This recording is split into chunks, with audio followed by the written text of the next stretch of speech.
गुरुर्ब्रह्मा गुरुर्विष्णू गुरुर्देवो महेश्वराय गुरुर्साक्षात् परब्रह्मं तस्मै श्री गुरवे नमः। गुरुर्साक्षात् परब्रह्मं तस्मै श्री गुरवे नमः। भगवान श्री गणेश, माता सरस्वती, गुरुवर्य भगवान श्री शंकर आणि गुरुमाता जगदंबा जगतजननी माता भवानी यांना वंदन करून आजच्या कथेच्या भागामध्ये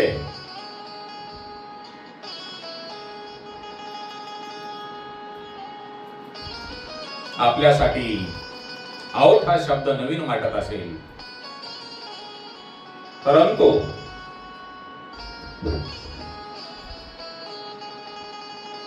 वैदिक हिंदू धर्मामध्ये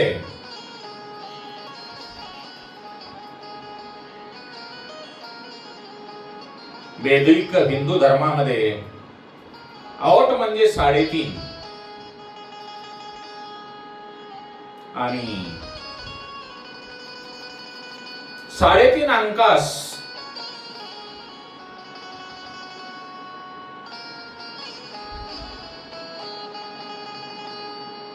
विशेष महत्व आहे। कारण आपण जर त्यावर विचार केला, या 3.5 अंकास का महत्व आहे, तर आपल्या लक्षामध्ये येईल की आपलं जे वर्ष आहे, आपल्या या वर्षामध्ये एका वर्षामध्ये 3.5 मुहूर्त येतात आणि या 3.5 मुहूर्ताच्या दिवशी आपण ब्राह्मण दैवतेला सुद्धा मुहूर्त विचारण्याची गरज पडत नाही। ती 3.5 मुहूर्त कोणती? नंबर 1 गुढीपाडवा, नंबर 2 दसरा,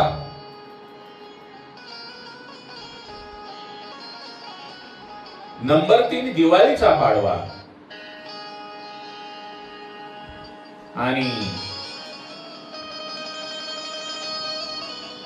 जे अर्धे मुहूर्त आहे ते म्हणजे अक्षय तृतीया। अक्षय तृतीया हा अर्धा मुहूर्त आहे। म्हणून हे जे 3.5 मुहूर्त आहेत, या 3.5 मुहूर्तात आपणाला कोणतेही काम करावयाचे असेल तर ब्राह्मण दैवतेला विचारण्याची गरज नाही। दुसरे, ओम हा जो प्रणव मंत्र आहे, हे जे एकाक्षरी वाक्य आहे, या प्रणव मंत्राच्या मात्रा सुद्धा 3.5 आहेत।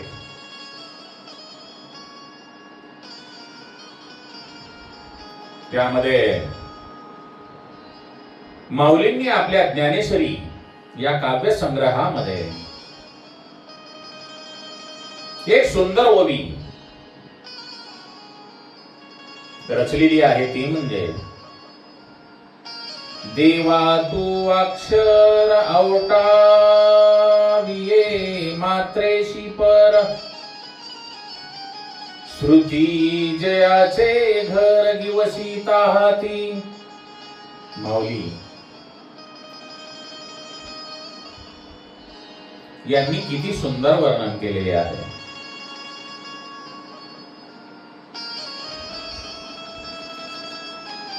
बाबांनो,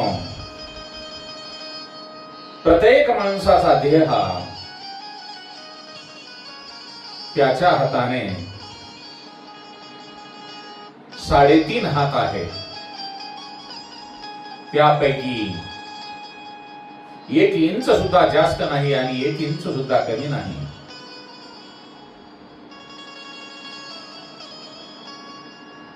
मनुष्य जन्माला आल्यानंतर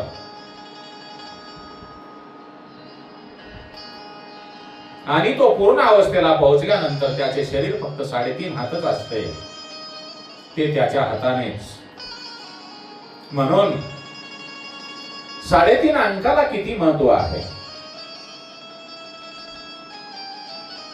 माऊलींनी ज्ञानेश्वरीमध्ये एक सुंदर ओवी त्यावर सुद्धा रचलेली आहे. हे आऊट हात मोटके की केवडे पाकौतुके बरडगी पिके कोणाचे हे. तुकाराम महाराज म्हणतात, आऊट हात तुझा जागा येर सिनशी वावुगा.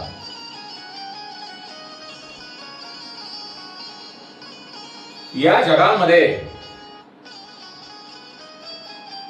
प्रत्येकाची जागा फक्त 3.5 हात आहे.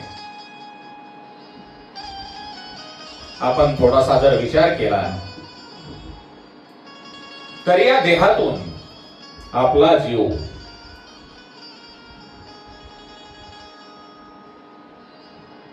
निघून गेला तर या जगामध्ये आपलं काहीही शिल्लक राहत नाही.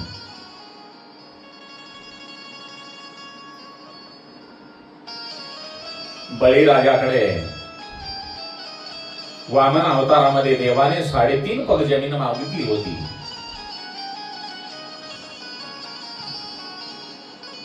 साडेतीन पावलं जमीन मागितली, पण नाथ महाराज म्हणतात 3.5 पावलं नसून ती 3.5 हाताची भूमी मागितली होती. नाथ महाराज आपल्या भागवतामध्ये ओवी रूपामध्ये सांगतात, आत्मनिवेदन करुणी आबळी, आत्मनिवेदन करुणी आबळी झाला वनमाळी तत्का द्वारपाळ. आऊट पाऊल भूमी घेऊन दान याच कापन स्वय झाला. देवांनी एका पावलामध्ये भूमी, दुसऱ्या पावलामध्ये आकाश आणि तिसरे पाऊल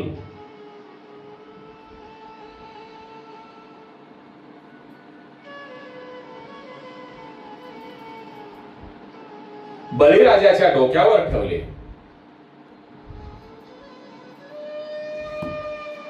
मात्र देवास बळीराजांच्या घरी द्वारपाळ होऊन राहावे लागले. म्हणून आपण भगवंताकडे जसा भाव ठेवाल तसा देव आपणाला पावेल. म्हणून तुकाराम महाराज म्हणतात, देह समर्पिजे देवा भार काहीच न घ्यावा. होई लागवा तुका मने आनंद. काय तुकाराम महाराजांनी काव्यरूपी अभंगामध्ये भगवंताकडे साकडे घालण्यासाठी आपणाला काय उपदेश केलेला आहे. तुम्ही सर्व काही भगवंतावर सोपवून द्या.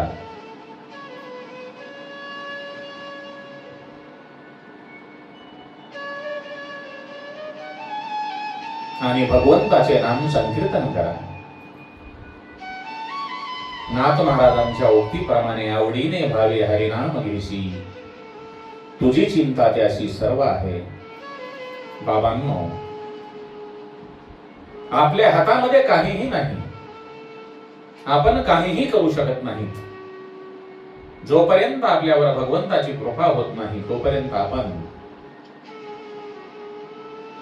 फक्त नाममात्र आहोत. म्हणून नाम संकीर्तन करा. त्यामध्ये संतांचं जे काव्य आहे, कलियुगा माझी करावे कीर्तन, तेने नारायण देईल भेटी. आणि हे नाम संकीर्तन करत असताना आपणाला काळ वेळेची सुद्धा आवश्यकता नाही. झोपताना, बसताना, उठताना कधीही तुम्ही भगवंताचे नाव घ्या. त्याला मुहूर्त लागेल असे काहीही नाही. म्हणून आपला जो प्रपंच संसार बायका मुली आहेत ते तन मन धनाने भगवंताच्या चरणाकडे अर्पण करा आणि भगवंताच्या भक्तीकडे वळा. आपण मूळ विषय म्हणजे आहोत 3.5 हाताकडे असून त्यावर चिंतन करत आहोत. कुंभमेळे भारतामध्ये 3.5 ठिकाणी कुंभमेळे भरतात. त्यामध्ये number 1 Prayagraj, number 2 Ujjain, number 3 Trimbakeshwar आणि नंबर 4 अर्धा कुंभमेळा म्हणजे हरिद्वारला भरतो. देव आणि दैत्यांच्या दधी समुद्र मंथनातून 14 रत्नापैकी अमृत हे एक रत्न निघाले होते. हा अमृताचा कुंभ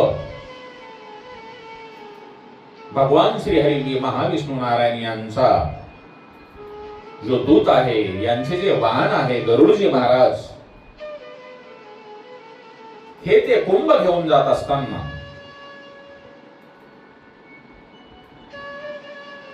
त्यातील अमृत कुंभातील 3.5 थेंब अमृत या 3.5 ठिकाणी पडल्यामुळे इथे दर 12 वर्षांना कुंभमेळे भरतात. आणि तेथे भावी भक्त संत साधू मुनी आपल्या जीवनाचे कल्याण करून घेण्यासाठी येथे कुंभमेळ्याच्या निमित्ताने उपस्थित राहत असतात. ज्ञानेश्वर महाराजांनी ज्ञानेश्वरींच्या 6व्या अध्यायामध्ये योग दर्शन दिलेले आहे. या मनुष्य शरीरामध्ये, या मनुष्य देहामध्ये कुंडलिनी आहे आणि ती कुंडलिनी जगदंबा 3.5 वेड्यामध्येच वळून बसली आहे असे माऊली सांगतात. माऊली म्हणतात, तैसी ते कुंडलिनी मोटकी औटवळणी अधोमुख सर्पिणी निजेली असे. भाविकांनो, माऊली सुद्धा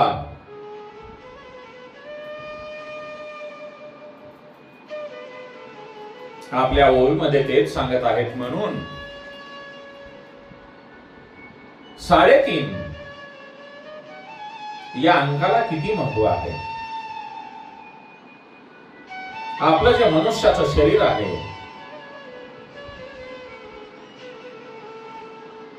या मनुष्य शरीरावर, प्रत्येक मनुष्याच्या शरीरावर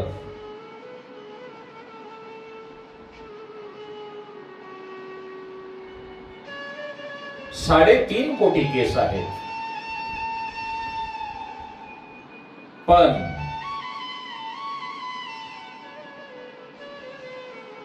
ते केस कोणी मोजण्याचा प्रयत्न करू नये. जरी आपले असले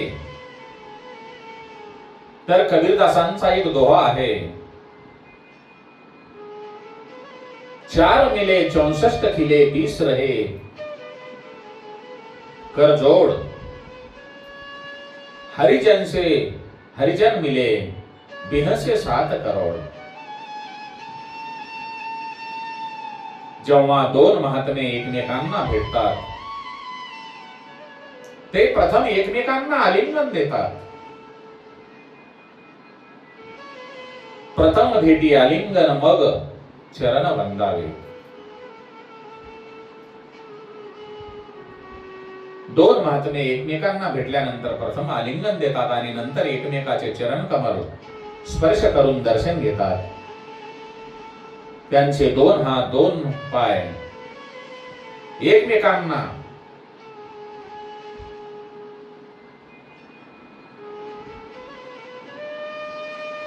चरण स्पर्श करून मिठी मारतात. 64 खिले म्हणजे दोघांची 32 दिसते. खळखळून हसतात. नंतर आदराने त्यांची ज्या हाताची दोन्ही हातांची 10 बोटे जी आहेत ती नमस्कार करण्याकरता जुळतात आणि त्यांचे 3.5 कोटी केस व दुसऱ्यांचे 3.5 कोटी केस रोमांचित होतात. त्यांच्या भेटीमध्ये एवढा आनंद असतो. त्यामुळे आपण आपल्या भाषेमध्ये रोमांच अंगावर उभे टाकले असे म्हणतो. त्या दोन्ही साधू महात्म्यांच्या भेटीचे वर्णन ज्ञानेश्वर महाराज आपल्या ओवीच्या रूपाने करतात. जैसी जवळिकेची सरोवरे, जैसी जवळिकेची सरोवरे उचंबळगिया कालवती परस्परे, मग तरंगाशी धवळाकारे तरंगची होती. दृष्टांताने सिद्धांत सांगतात, तैसे येराची मिळणी पडत आनंद कल्लोळाची वेणी, तेत बोध बोधाची लेणी ओगेशी निर्ली. भाविकांनो, महाराष्ट्रामध्ये 3.5 शक्तिपीठे आहेत म्हणून महाराष्ट्र आहे. ती 3.5 शक्तिपीठे म्हणजे कोल्हापूरची श्री महालक्ष्मी, धाराशिव जिल्ह्यामध्ये तुळजापूर येथे असलेली महासरस्वती, महाजगदंबा भवानी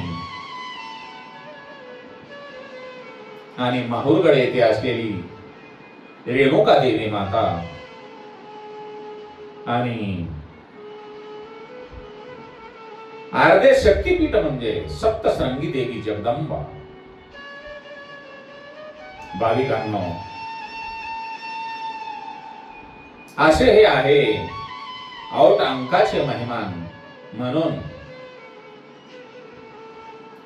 ज्ञानेश्वर महाराजांनी पण ज्ञानेश्वरीच्या ओव्या 3.5 चरणामध्ये लिहिलेल्या आहेत. यावरून आपल्या लक्षात येईल की 3.5 या अंकाला किती महत्व आहे.